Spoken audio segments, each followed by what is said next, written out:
तो trigonometric expressions का एक और एस्पेक्ट देखते हैं ना। यदि अपने को एक एक्सप्रेशन दे रखा है इस तरह से a sin x plus b cos x, तो इस एक्सप्रेशन की मैक्सिमम और मिनिमम वैल्यू निकालनी है अपने को।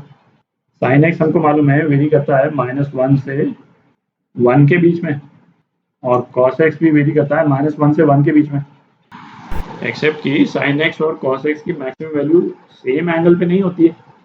जब sin x की वैल्यू 1 होगी तो cos x की वैल्यू जो है 0 हो जाएगी। ठीक है, तो इस एक्सप्रेशन की मैक्सिमम और मिनिमम वैल्यू निकालने के लिए हम क्या करते हैं, इसको हम मल्टीप्लाई और डिवाइड कर देते हैं a square plus b square under root से, है ना। ये जो कोएफिशिएंट्स जो हैं sin x के और cos x के, है ना, इनका a square plus b square under root, तो ये एक्सप्रेशन जो है वो क्या हो जाएगा, a upon under root a square plus b square sine x plus b upon under root a square plus b square cos x. ठीक है, तो under root a square plus b square को मल्टीप्लाई डिवाइड करने का purpose क्या था कि हमने एक राइट एंगल ट्राइंगल क्रिएट किया जिसकी साइड जो क्या है a और b, और हाइपोटेन्यूज जो है वो क्या हो जाएगा इसका, under root a square plus b square. ठीक है, अच्छा ये एंगल यदि अल्फा है तो इस एक्सप्रेशन को हम क्या लिख सकते हैं, under root a square plus b square sine x, और ये क्या हो गया a upon under root a square plus b square, इसको कॉस अल्फा लिख सकते हैं, plus cos x into sine alpha. ठीक है, तो ये एक्सप्रेशन क्या हो जाएगा, ये एक्सप्रेशन हो जाएगा under root a square plus b square sine x plus alpha. ये हो गया sine A cos B plus cos A sine B, sine x plus alpha. अच्छा, साइन एक्स प्लस अल्फा की मिनिमम और मैक्सिमम वैल्यू हमको मालूम है। ठीक है भाई, साइन एक्स प्लस अल्फा की मिनिमम और मैक्सिमम वैल्यू क्या है, -1 और 1 के बीच में है। ठीक है, ये तो क्लियर है। तो अब इस एक्सप्रेशन को यदि हम under root a square plus b square से मल्टीप्लाई कर देते हैं तो ये वाला जो एक्सप्रेशन की मिनिमम मैक्सिमम वैल्यू क्या हो जाएगी, under root a square plus b square, है ना, ये मैक्सिमम, और मिनिमम वैल्यू क्या हो गई, minus under root a square plus b square. ठीक है, तो इस तरह से हम ये जो जनरल एक्सप्रेशन है इसकी मिनिमम और मैक्सिमम वैल्यू निकालते हैं। ठीक है, तो ये एग्जांपल करते हैं, find maximum and minimum value of, है ना, ये एक्सप्रेशन दे रखा है। तो जो ये वाला जो एक्सप्रेशन है, ये वाला एक्सप्रेशन, इसकी मैक्सिमम मिनिमम वैल्यू निकालते हैं, 5 sine x minus 12 cos x. ठीक है, अपन ने जैसे अभी डिस्कस किया, इसको under root a square plus b square से मल्टीप्लाई डिवाइड करते हैं, तो under root a square plus b square क्या हो जाएगा, under root 5 square plus 12 square, तो ये 13 आ जाएगा। ठीक है, अंडर रूट 169, तो 13 से मल्टीप्लाई कर दिया और 13 से डिवाइड कर दिया।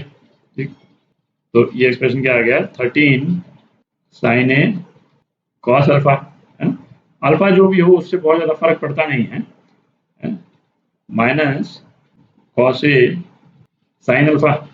ठीक है, तो ये एक्सप्रेशन अपने पास में क्या आ गया, 13 साइन एक्स माइनस अल्फा, है ना। यहाँ पे भी माइनस आए चाहे प्लस आए फर्क पड़ता नहीं, साइन का एक्सप्रेशन है, मैक्सिमम मिनिमम वैल्यू -1 और 1 ही रहेगी। ठीक है, तो इस एक्सप्रेशन की मैक्सिमम मिनिमम वैल्यू क्या होगी, मैक्सिमम वैल्यू क्या हो जाएगी 13, और मिनिमम वैल्यू क्या हो जाएगी, -13 हो जाएगी, 13 से मल्टीप्लाइड है इसलिए, +13 और -13।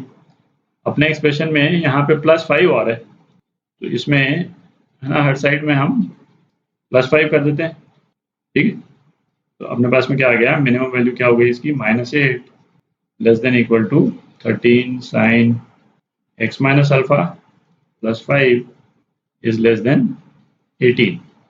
ठीक, तो ये मैक्सिमम वैल्यू 18 हो गई, मिनिमम वैल्यू -8। ठीक है, ये आपका आंसर। तो इस एक्सप्रेशन की मैक्सिमम मिनिमम वैल्यू निकालते हैं। क्या तरीका अपने को, 15 minus 8 under root 3 sine x plus 16 sine x plus 5/6, तो इसको क्या लिख सकते हैं, 15 minus 8 under root 3 sine x, और इस वाले एक्सप्रेशन को खोल लेते हैं, 16 sine A cos B sine X into cos B, है ना, cos 5/6, cos 5/6 क्या हो जाएगा, under root 3/2 plus cos x into sine pi by six. Sign pi by six क्या हो जाएगा, 1/2 हो जाएगा। तो ये क्या हो जाएगा, ये हो जाएगा 15 minus 8√3 sine x plus 8√3 sine x और प्लस 8 कॉस एक्स। ठीक, तो ये 8√3 वाला जो क्वेश्चन है ना, ये कैंसिल आउट हो गया और अपने पास में क्या आ गया, ये आ गया 15 sine x plus 8 cos x.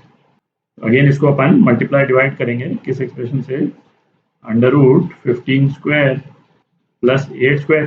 ठीक, और ये कितना आ जाता है, ये 17 आ जाता है ना। ये भी एक स्टैंडर्ड ट्राइंगल है, अपन डिस्कस कर चुके हैं ये पहले। तो इसको मल्टीप्लाई और डिवाइड कर देते हैं। 17 से मल्टीप्लाई कर दिया और 17 से डिवाइड कर दिया। ठीक, तो ये क्या हो जाएगा, sine x cos alpha plus cos x sign alpha. ठीक, अपने पास जो ट्राइंगल आया है ना, क्या ट्राइंगल आया, इसको यदि अपन बनाए यहाँ पे अल्फा एंगल वाला जो राइट एंगल ट्राइंगल आया, वो क्या आया, 15 बेस में यह हाइपोटेन्यूज और ये परपेंडिकुलर। ठीक है, और इसी के अपन ने साइन अल्फा कॉस अल्फा लिख दिए। तो ये क्या हो गया, 17 साइन एक्स प्लस अल्फा। तो ये एक्सप्रेशन आ गया। तो इसकी मैक्सिमम मिनिमम वैल्यू क्या होगी, मैक्सिमम वैल्यू 17 होगी और मिनिमम वैल्यू जो है क्या होगी, -17। ठीक, ये आपका आंसर। तो ये एग्जांपल देखें, तो ये एग्जांपल करते हैं, find the maximum and minimum value of, ये एक्सप्रेशन दे रखा अपने को, sine square x minus sine x plus 2। अच्छा, स्क्वायर वाली टर्म है तो इसको ऑब्वियसली वो सिंगल साइन वाली टर्म में है ना चेंज करना पॉसिबल नहीं है। तो इस तरह के क्वेश्चंस में जहाँ पे साइन और कॉस की स्क्वायर वाली टर्म है ना, उसमें हम कोशिश क्या करते हैं कि जो साइन या कॉस रिलेटेड जो भी टर्म है उसको हम एक सिंगल स्क्वायर एक्सप्रेशन के रूप में कन्वर्ट कर लें। तो उसको हम कैसे कन्वर्ट करेंगे भाई, इस वाले एक्सप्रेशन को अपन लिख सकते हैं sine square x minus sine x plus 1/2 square. ठीक है, तो ये वाला एक्सप्रेशन क्या है, ये एक परफेक्ट स्क्वायर हो जाएगा। ठीक है, जिसमें साइन की दोनों टर्म्स आ गई और हमारे पास में क्या बच गया, हमारे पास में बच गया 2 माइनस 1/4 है ना, ये बच गया हमारे पास में। तो ये टर्म जो है वो क्या हो जाएगी, sine x minus 1/2 whole square plus 7/4। ठीक, तो इस वाले एक्सप्रेशन की मैक्सिमम मिनिमम वैल्यू जो है इसी वाले एक्सप्रेशन पर डिपेंड करती है। ठीक, तो अब ये वाला जो एक्सप्रेशन है sine x minus 1/2 whole square, इसकी जो मिनिमम वैल्यू है, इसकी मिनिमम वैल्यू जो है क्या हो जाएगी, इसकी मिनिमम वैल्यू तो 0 ही हो जाएगी। ठीक है, मिनिमम वैल्यू 0 है क्योंकि इसकी नेगेटिव वैल्यू हो नहीं सकती है। तो साइन एक्स जब 1/2 के बराबर होगा तो इसकी मिनिमम वैल्यू हो जाएगी 0। ठीक है, अच्छा, मैक्सिमम वैल्यू उसकी कब होगी, साइन एक्स माइनस 1/2 की मैक्सिमम वैल्यू कब होगी, मैक्सिमम वैल्यू तब होगी जब साइन एक्स जो है -1 के बराबर है। बेसिकली हमको क्या देखना है कि साइन एक्स माइनस 1/2 का मॉड जो है वो कब मैक्सिमम होता है। ठीक, तो इसका मॉड जो है वो मैक्सिमम कब होगा, जब साइन एक्स जो है -1 के बराबर। तो साइन एक्स -1 हो गया तो ये कितना हो गया, -3/2।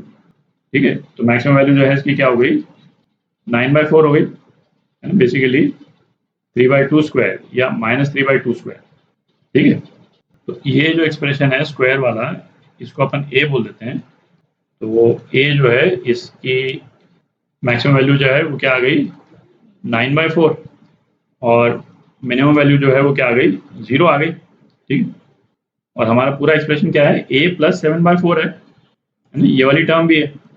तो इसमें 7/4 ऐड कर देते हैं, प्लस 7/4 और प्लस 7/4। ठीक है, तो ये एक्सप्रेशन इसको मैं b बोल देता हूँ, यहाँ लिख लेते हैं अब है ना। b एक्सप्रेशन इसकी मैक्सिमम वैल्यू क्या हो गई, 16/4, तो ये 4 हो गई और मिनिमम वैल्यू क्या आ गई अपने 7/4। ठीक, मिनिमम वैल्यू 7/4 है, ये आपका आंसर, ये आपका आंसर।